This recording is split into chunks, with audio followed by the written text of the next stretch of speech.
My name is Norman Matthews, and I have a coming out story that I want to tell. It's a story that I've kept hidden from people almost all of my life because I was too embarrassed to tell.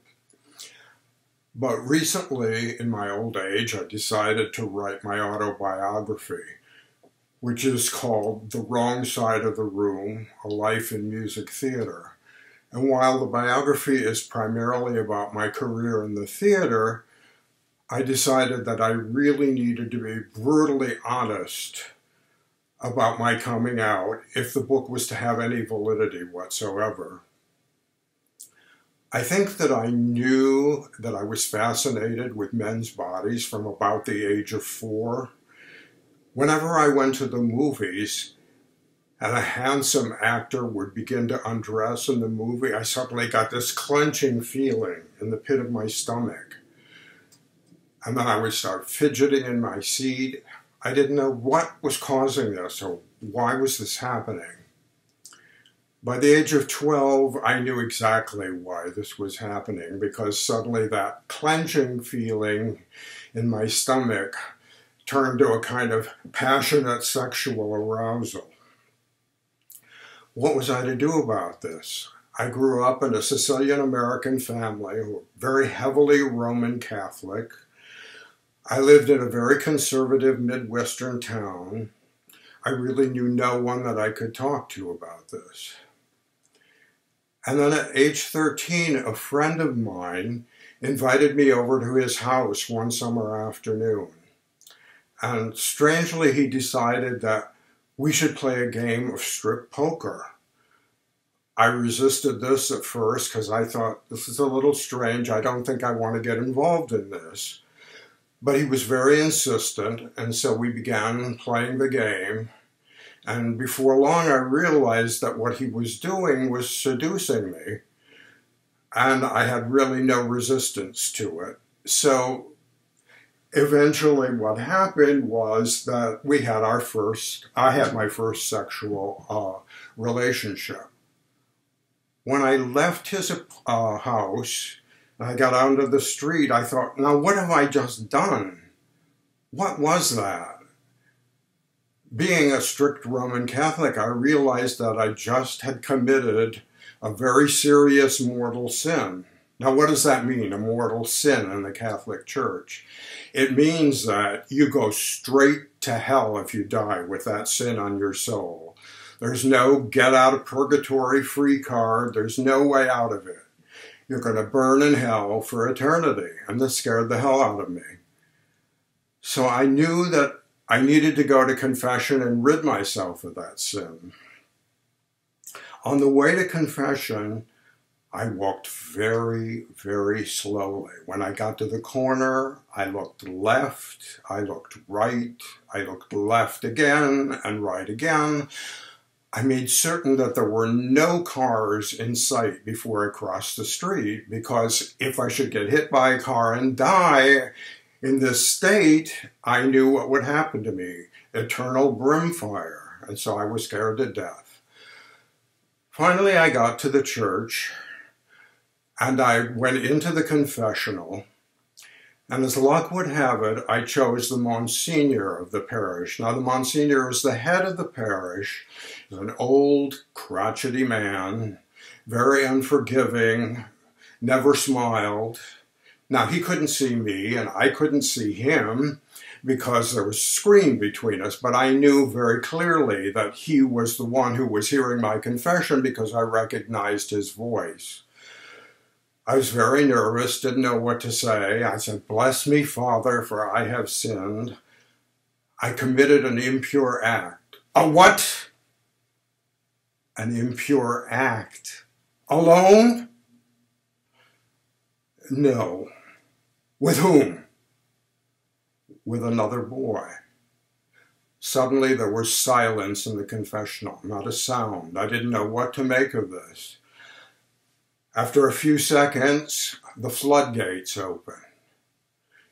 "Is it not enough that you are a disgraced, depraved, disgusting individual, that you have disgraced God and your family? Is that not enough for you? No, that's not enough. You must go and corrupt other young people, other young innocent people, and bring them down to your disgusting level. I had the breath knocked out of me. I didn't know what to say. Finally, he gave me my penance. Now, the penance is a mass of prayers that you have to say in order to get rid of this sin. And just as I was about to leave, he said, I don't ever want to hear you come into this confessional again with a sin like that. Now go, and may God have mercy on your evil soul. Well, I left the confessional and went right to the pew and said my prayers as quickly as possible. I could hardly breathe. I knew I needed to get out of that church as fast as I possibly could. So I left the church, and when I got outside, I realized that I was shaking violently. I was so devastated by this. I didn't know what to make of it. And I thought to myself, am I really that evil? What have I done that is so evil? Have I really corrupted another individual? I didn't think that I had done that. After all, I wasn't the one who initiated this. Well, I knew I needed to pull myself together before I got home because I didn't want my parents starting to ask questions about what was wrong with me. So the next few years were spent in very much isolation. I had no one to talk to. I had no one to discuss this with. The friend that I played strip poker with had moved on in life. He now had a steady girlfriend. He was no longer in the homosexual experimental phase. So he had moved forward, I had not. I was completely alone, becoming more and more depressed. By high school, my parents started asking me what was wrong with me. Why was I always in such a state of depression? And I didn't know what to say to them. I couldn't tell them. They would have been horrified if they'd known. So the depression kept up, and finally, when I was 16, they couldn't stand it anymore, and they insisted on knowing what was going on with me. I told them that I needed to see a psychiatrist. A psychiatrist? There's nothing wrong with your mind. Why do you need to see a psychiatrist? I said, I can't tell you why, but I need to see somebody. Well, they couldn't understand it at all. This was embarrassing. This was the 1950s. People did not go to therapy then. If you went to a psychiatrist, it meant that you were some psycho of some kind. There was no way that you just went for consultation. Anyway, they arranged for me to go to the psychiatrist. My father had to get me out of school to go and drive me there. My mother warned me that when I got out of the car, I was to be certain that there was nobody about because she didn't want to see me going into the psychiatrist's office and have people starting to talk about it. What would they think about our family if their son had to visit a psychiatrist? So I waited until no one was about and I dashed into the office. He said to me, why have you come to see me? And I couldn't say anything. I didn't know what to say to him. And he said, well, if you want me to help you, you've got to talk to me. I said, I just can't say it. He said, well, write it down then. I said, okay, I'll write it down, but only if you promise to never, ever tell my parents about this. He said, all right, I promise I won't tell them. So I wrote on the piece of paper, I am a homosexual. My hand shaking. I didn't even recognize my own handwriting. And I handed it to him. He looked up at me and he said, so what's wrong with that? I said, what's wrong with that? It's horrible. It's a tragedy. It's a disaster. Does that mean that you want to change? I said, yes, of course I want to change. I do. Well, good, then I can help you. I would say that was probably the most dishonest thing he could have possibly said to me at that point. Now, I didn't know what to expect of therapy. All I had ever seen of it was what I saw in the movies. And so what I expected was that I would lie down on a couch He would begin talking to me, and after a while, he would inject me with a kind of, they called it narcosynthesis. When you got the injection, then you went into a heavy state of trance, and you began to expose all of the elements out of your past, out of your childhood to him, even things that you were not aware of yourself. Then the psychiatrist would analyze what you had said and give his interpretation, and then suddenly you would be cured. And I thought this was what was going to happen. But that's, of course, not what happened at all. He just wanted to talk to me, and he started asking embarrassing questions like, what exactly did you do with that boy? And I thought, do I really have to get into this? But I did. And finally he said to me, so what part of a man's body most attracts you? What? Do I have to tell him this too? I was so mortified by the whole experience. I kept saying, shouldn't I be lying on the couch? He said, no, that's not the way we do it. I like you sitting up and I want to talk to you. Shouldn't I be getting a shot of narcosynthesis? No, that doesn't really work. That's only in the movies. So we talked some more, and he kept asking me what part of a man's body really attracted me, and I finally said it was a muscular chest. And he looked at me and he said, I have a big chest. Are you attracted to me? No, I'm not. I couldn't even imagine his asking that question. I mean, I didn't know anything about psychotherapy at the time, but I thought, surely this must be out of bounds. The man was over 50, had a family, was very unattractive, had Coke bottle thick glasses. I didn't know what to make of it. So we continued with more and more embarrassing questions, which led to nothing. Finally, he told me that on the next session, he needed to see my parents alone.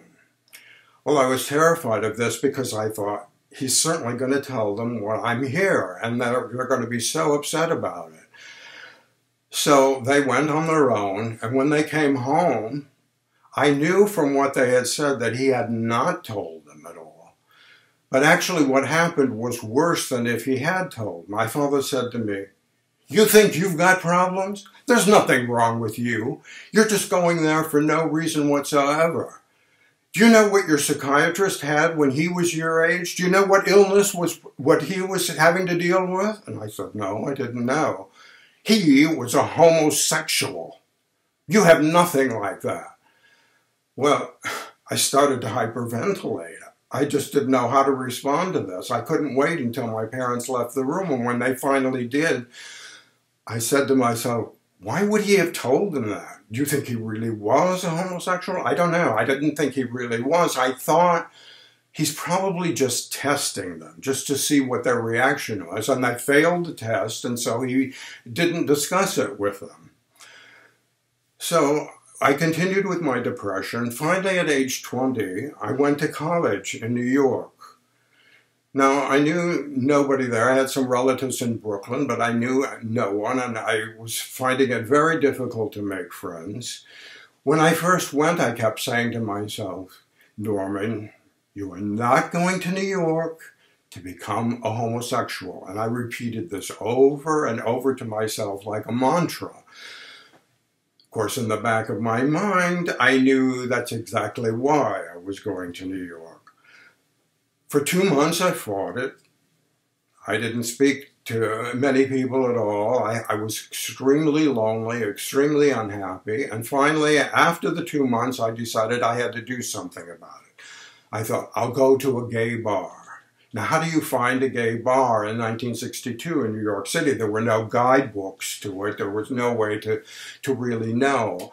I happened to have noticed that one bar in Greenwich Village had only men coming in and out, and I thought, oh, I bet that's a gay bar. I'll go there. So I walked back and forth outside the bar for probably 15 or 20 minutes trying to get up my courage to go in. I finally went in. I sat at the bar and I ordered a drink. At that time, you could drink in New York when you were 18. I sat there very nervous, and a very handsome man sat down next to me within about 2 or 3 minutes, started talking to me, My mind was reeling, and I didn't even really take in what it was he was saying to me. But within a few minutes, he said, "Do you live alone?" I said, "Yes." "Okay, well, let's go to your place then." I thought, oh my God, this was so fast. I wasn't really ready for that. So he convinced me, and I walked out of the bar with him. We started walking to my place, and I thought, what are you doing, Norman? You're really going to do this? I was trying to think of an excuse, any excuse I could think of to just get out of this, but I couldn't think of anything. So we walked and walked, finally got to my apartment. I tried to get my keys in the lock. My hands were shaking so badly I could barely get the key in the lock. We got into the apartment. He must have realized how nervous I was. So he put his arms around me and he started to kiss me. And I thought back, I have been waiting for this moment for 20 years. I was always a hopeless romantic, and I thought, wow, to be held and kissed like this would be just the greatest experience. Well, I felt absolutely nothing. Nothing at all. He started to undress me. I was so cold. It wasn't that cold in my apartment, but I felt so cold that I started shaking. I was just so nervous. There was no way that this was going to work. So the whole thing was a disaster. I couldn't perform in any way. I was mortified by the experience. Finally, he gave up. He got dressed. And as he was leaving, he said to me, "Oh, and by the way, if you see me on the street with somebody, please don't say hello to me, because that'll be my boyfriend, and it would cause a lot of trouble if he knew that this had happened." And I thought, whoa, perfect ending to a perfect evening. He left, and I sat down on my bed, a virtually empty vessel. I didn't know how to process this. I don't know what would happen. I'm usually so oversexed, I didn't understand how this could happen to me. I sat there and I got more and more depressed. Over that next week, I couldn't do anything. I couldn't go to school. I didn't visit my relatives in Brooklyn. They didn't hear from me. I couldn't even eat. I couldn't swallow anything. Most of the time, I just stayed in bed. I was so depressed. At the end of the week, I thought to myself, what am I going to do about this? I can't live this way. And I realized that, oh, I can't have sex with women, and now I can't have sex with men. And all I ever really wanted in life was a great relationship with somebody.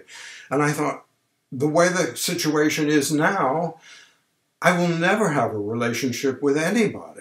I will be alone and miserable for the rest of my life, and I simply can't live this way. So I thought I just needed to end the whole thing. I decided, well, gas is probably the best and the easiest way to do it.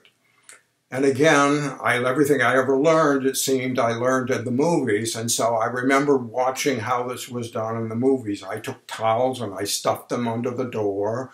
I took other towels and I put them under the windowsill so that no air could escape. I turned on all the burners in the gas stove and the oven.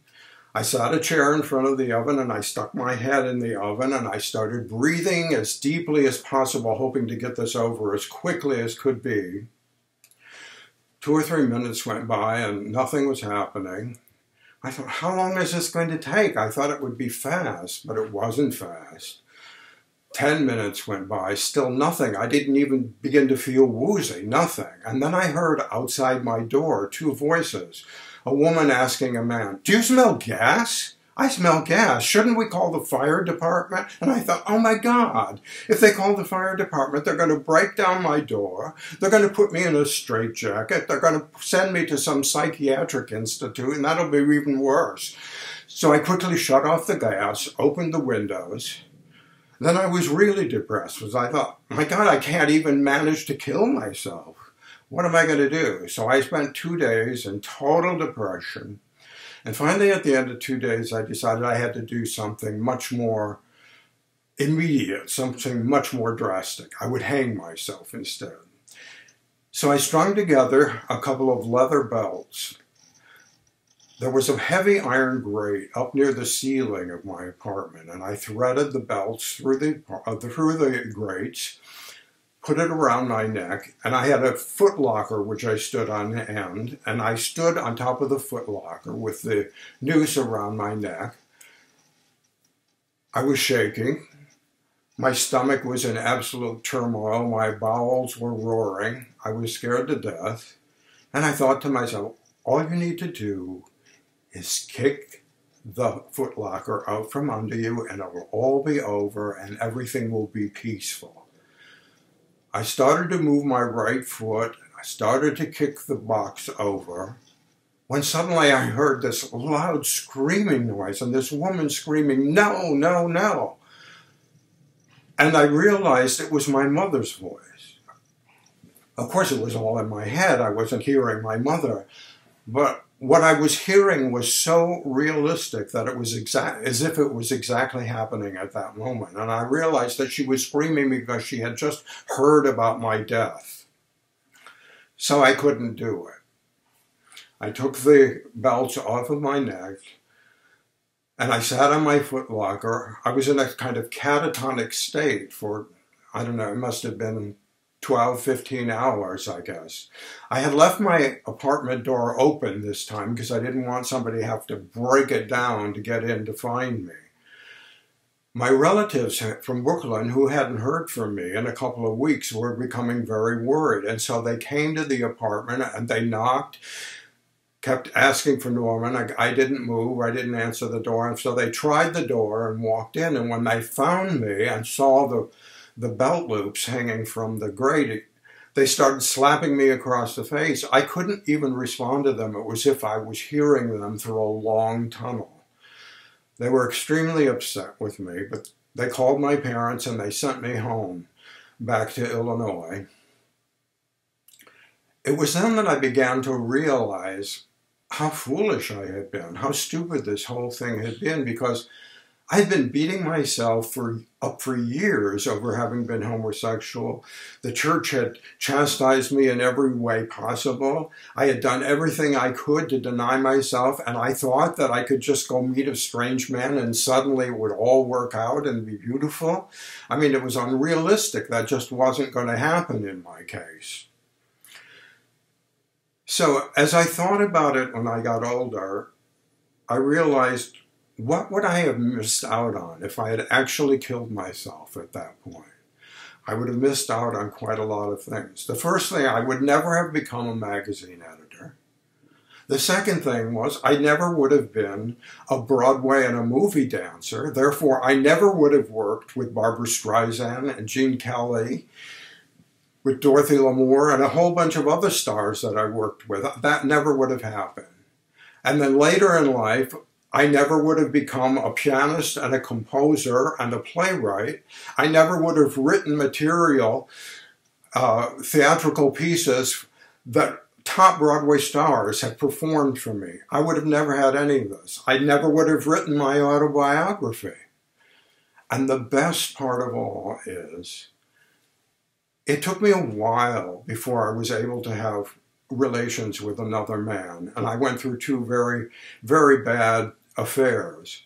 But at age 26, I met a man that I fell deeply in love with. And you know what? He and I are celebrating our 50th year together this year. It's been a wonderful, wonderful time for both of us.